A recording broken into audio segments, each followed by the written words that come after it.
सही बात है। महासचिव पद के लिए मैंने अभी तुरंत नामांकन किया है। काफी एक्साइटमेंट देखने को मिला, स्ट्रेंथ भी काफी ज्यादा देखने को मिला सपोर्ट में। ये हमारे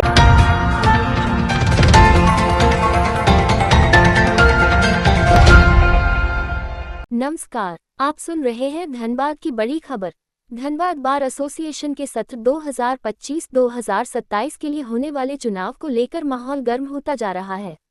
नामांकन पर्चा खरीदने के दूसरे दिन कुल 47 उम्मीदवारों ने विभिन्न पदों के लिए अपने दावेदारी पेश करते हुए पर्चे खरीदे। इस बार चुनाव कुल 16 पदों के लिए हो रहा है। अध्यक्ष पद के लिए राधेश्याम गोस्वामी, जबकि महासचिव पद के लिए जया कुमार समेत कई अन्य प्रमुख प्रत्याशी आज अपने अपने समर्थकों के साथ नामांकन दाखिल करने पहुंचे। नामांकन के दौरान राधेश्याम गोस्वामी ने पुरानी कमेटी पर भ्रष्टाचार के आरोप लगाए, जबकि जया कुमार ने महिला वकीलों की सुविधा के लिए स्वच्छ शौचालय और सभी अधिवक्ताओं के लिए साफ सुथरी बैठने की व्यवस्था कराने का भरोसा दिलाया। उम्मीदवारों के उत्साह और समर्थकों की भीड़ को देखते हुए ये साफ है कि चुनाव इस बार काफी रोमांचक और मुद्दों से भरपूर होने वाला है। धनबाद बार एसोसिएशन का ये चुनाव केवल नेतृत्व परिवर्तन नहीं, बल्कि अधिवक्ताओं की समस्याओं के समाधान की दिशा में एक नया कदम साबित हो सकता है। जुड़े रहिए हमारे साथ, हम पहुंचाते रहेंगे चुनाव से जुड़ी हर बड़ी खबर। गुरुदेव की कृपा से प्रेसिडेंट पद के लिए फाइल किए और बराबर हर 2 साल में धनबाद बार एसोसिएशन किसी भी डिस्ट्रिक्ट बार एसोसिएशन लगातार होता है हर 2 साल में, और लोग उनकी गुणवत्ता को देख करके उसको वोट देते हैं। उनकी गुणवत्ता को देख करके अधिवक्ताओं का हित में जो काम करता है उनको जनता चुनती है, अधिवक्ताओं का जो साथी बनता है उनको जनता चुनती है। इस बार का जन सैलाब जो बता रहा है कि ये अबरी बार जो भ्रष्टाचारी और जो बोलते हैं अहंकारी, उसके विरुद्ध में सभी अधिवक्ता एकजुट हो चुके हैं और इस बार अधिवक्ताओं का अपना राज होगा। अधिवक्ता चुने जाएंगे और गोस्वामी के रूप में एक आइकॉन के रूप में रहेंगे, जो अधिवक्ता के लिए पल पल का साथी के रूप में काम करते हैं।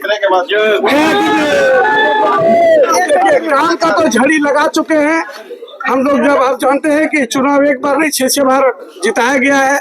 Joint secretary, general secretary, president और स्टेट बार काउंसिल का मेंबर को चेयरमैन, बहुत कुछ बनाया गया है।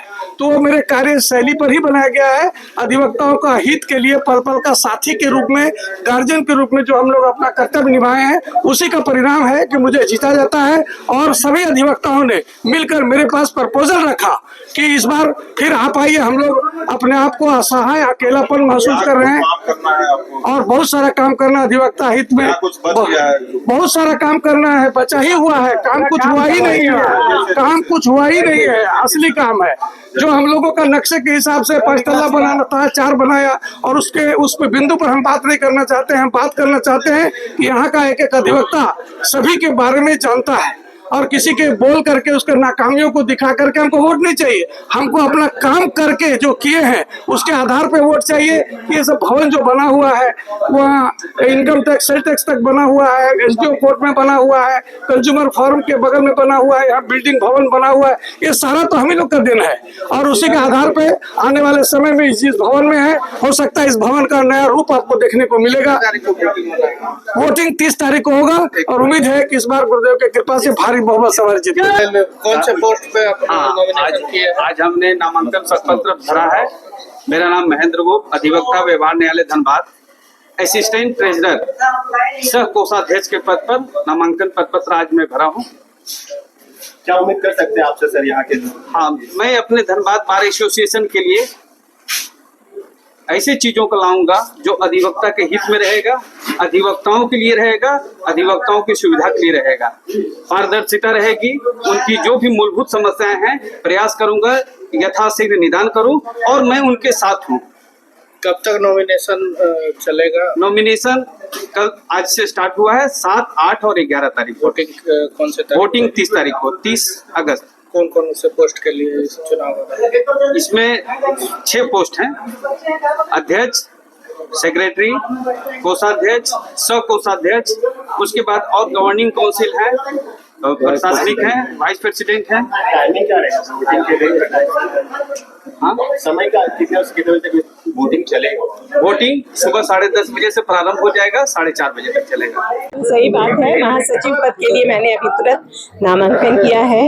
काफी एक्साइटमेंट देखने को मिला, स्ट्रेंथ भी काफी ज्यादा देखने को मिला सपोर्ट में। ये हमारे अधिवक्ता गणों का मेरे लिए स्नेह है और मेरे ऊपर विश्वास है, इसके अलावा मैं कुछ नहीं करूँ।